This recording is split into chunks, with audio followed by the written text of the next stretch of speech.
علیہ وسلم کہ سب سے اونچا ہند میں جھنڈا ہے اجمیر کا، پورے ہندوستان پر سایہ ہے اجمیر کا،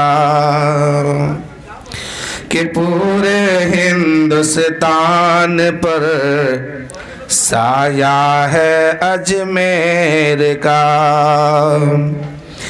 کہ ذرہ ذرہ نور میں ڈوبا ہے اجمیر کا، ذرہ ذرہ نور میں ڈوبا ہے اجمیر کا، چپا چپا جنت کا ٹکڑا ہے اجمیر میں، چپا چپا جنت کا ٹکڑا ہے اجمیر میں، سب سے اونچا ہند میں سایہ جھنڈا ہے اجمیر کا، پورے ہندوستان پر سایہ ہے اجمیر کا۔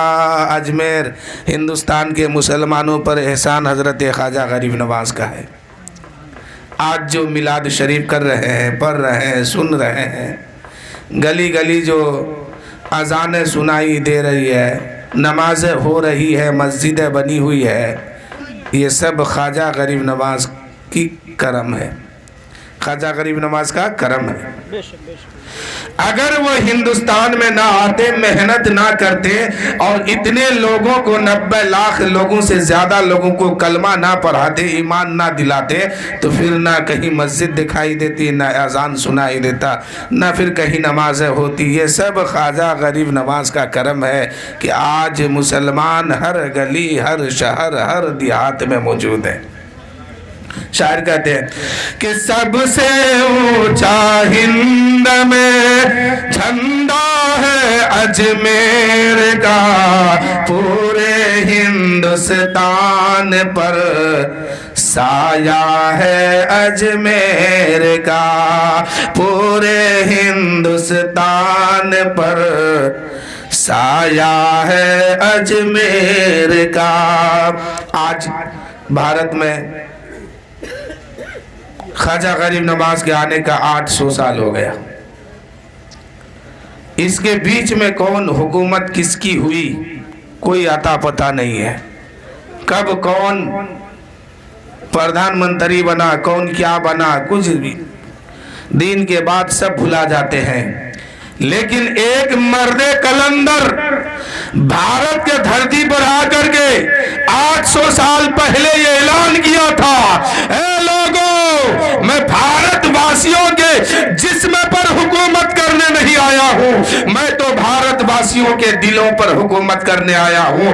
آج بھی وہ مرد کلندر بھارت واسیوں کے دلوں پر حکومت کر رہا ہے۔ جس نے جسم پر حکومت کیا ہے وہ مٹ گیا ہے، اور جس نے دلوں پہ حکومت کیا ہے آج بھی وہ راج کر رہے ہیں۔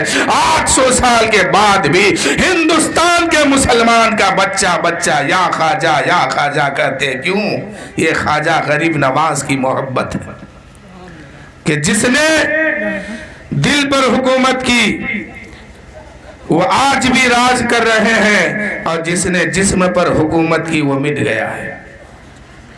اصل تو حکومت وہی ہوتی ہے، جسم پر حکومت کرنا آسان ہے، غریبوں کو دبانا آسان ہے، غریبوں سے خدمت لینا آسان ہے، لیکن کسی کے دل کو اپنے طرف پھیر لینا مہان ہے۔ اور خواجہ غریب نواز جب ہندوستان کے دھرتی پر آئے ہیں، راجہ کے وزیر نے کہا، راجہ کے نوکر چاکر نے کہا، راجہ پرتھوی راج کے نوکر چاکر نے کہا، او بابا ہٹو، اب یہاں تمہارے لیے جگہ نہیں ہے۔ خواجہ غریب نواز نے فرمایا، ہم یہاں حکومت کرنے نہیں آئے ہیں، ہم تمہاری سلطنت لوٹنے بانٹنے نہیں آئے ہیں، ہم تو یہاں ایمان کی دولت بانٹنے آئے ہیں، اسلام کی دولت بانٹنے آئے ہیں۔ اور واقعی میرے خواجہ نے جب بانٹنا شروع کیا ہے، ایک ہی وقت میں 90 لاکھ لوگوں نے اسلام قبول کر لیا ہے۔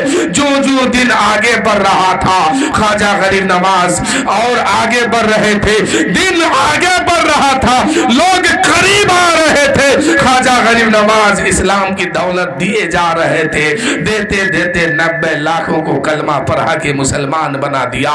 آج خواجہ غریب نواز کی محبت کا نتیجہ ہے کہ آپ کی بستی میں مسجد بنی ہوئی ہے، محراب چمک رہے ہیں، مصلی موجود ہے، اذان ہو رہی ہے، نمازیں ہو رہی ہے، مسلمان موجود ہے۔ یہ سب محبت میرے خواجہ غریب نواز عطائے رسول خواجہ معین الدین حسن سنجری کا۔ شاعر کہتے ہیں کہ سب سے اونچا ہند میں جھنڈا ہے اجمیر کا، سارے ہندوستان پر سایہ ہے اجمیر کا، پورے ہندوستان پر سایہ ہے اجمیر کا۔ اور خواجہ کا جو دیوانہ ہوتا ہے، خواجہ کا جو مستانہ ہوتے ہیں، وہ کس مزاج کے ہوتے ہیں ذرا سنیے کہ خواجہ کا ہر دیوانہ کھویا کھویا رہتا ہے، پل پل نغمہ جھوم کر گاتا ہے اجمیر کا، پل پل نغمہ جھوم کر گاتا ہے اجمیر کا۔ اور خواجہ غریب نواز کا مستانہ وہ دیوانہ کہاں ہے ذرا سنیے۔ بزم میں بازاروں میں گلیوں میں صحراؤں میں جس جانب بھی دیکھیے چرچا ہے اجمیر کا، جس جانب بھی دیکھیے چرچا ہے اجمیر کا۔ اب رجب کا مہینہ آتا ہے، چاند کی 6 تاریخ آتی ہے تو پورے بھارت کے کونا کونا سے لوگ اجمیر پہنچتے ہیں، اور کسی کا عرس ہوتا ہے، کہیں جلسہ کرتے ہیں، کہیں میلاد کرتے ہیں، لوگوں کو پہلے دعوت دیا جاتا ہے، اس کے بعد وہ لوگ آتے ہیں۔ لیکن عرس خواجہ غریب نواز آتا ہے تو کوئی دعوت نہیں، کوئی اشتہار نہیں، کوئی اعلان نہیں کیا جاتا ہے، پہلے بلکہ دیوانہ جو ہے 1 سال سے انتظار کرتا ہے کب رجب کی 6 تاریخ آئیں گے، ہم اجمیر جائیں گے۔ تبھی تو کسی نے کہا ہے ارادے روز بنتے ہیں بن کے ٹوٹ جاتے ہیں، اجمیر وہی جاتے ہیں جنہیں خواجہ بلاتے ہیں، ارادے روز بنتے ہیں۔ اللہ اکبر، نعرہ تکبیر، اللہ اکبر، نعرہ رسالت، یا رسول اللہ، نعرہ رسالت، یا رسول اللہ، تسنید نعت النبی، زندہ باد، تسنید نعت النبی، زندہ باد، ہندوستان کا خواجہ، زندہ باد۔ نعرہ تکبیر۔ اللہ اکبر، ماشاءاللہ۔ ارادے روز بنتے ہیں، ارادے روز بنتے ہیں بن کے ٹوٹ جاتے ہیں، اجمیر وہی جاتے ہیں جنہیں خواجہ بلاتے ہیں۔ ماشاءاللہ، کیا بات ہے، کیا بات ہے۔ اجمیر وہی جاتے ہیں جنہیں خواجہ بلاتے ہیں۔ اور اے خواجہ غریب نواز، مدینے والے مصطفیٰ نے آپ کو بھیجا ہے، نوازیے۔ کہیں کا بھی عرس ہو، پہلے اشتہار بانٹا جاتا ہے، پہلے لوگوں کو دعوت دی جاتی ہے، اس کے بعد لوگ آتے ہیں۔ لیکن عرس خواجہ غریب نواز کی تاریخ ایک ایسی تاریخ ہے کہ پورے ہندوستان کا لوگ جو ہے انتظار کرتے ہیں کہ کب عرس خواجہ غریب نواز آئے گا، کہ ہم اجمیر جائیں گے، ہم خواجہ کے دربار میں جائیں گے۔ اور جو نہیں جا پاتے ہیں اپنے گھر ہی سے خواجہ کو یاد کرتے ہیں، اپنا نظر پیش کرتے ہیں، فاتحہ پیش کرتے ہیں۔ اس لیے تو کسی شاعر نے کہا ہے ارادے روز بنتے ہیں بن کے ٹوٹ جاتے ہیں، اجمیر وہی جاتے ہیں جنہیں خواجہ بلاتے ہیں۔ شاعر کہتے ہیں کہ بزم میں بازاروں میں گلیوں میں صحراؤں میں پل پل نغمہ جھوم کر گاتا ہے اجمیر کا، خواجہ کا ہر دیوانہ کھویا کھویا رہتا ہے،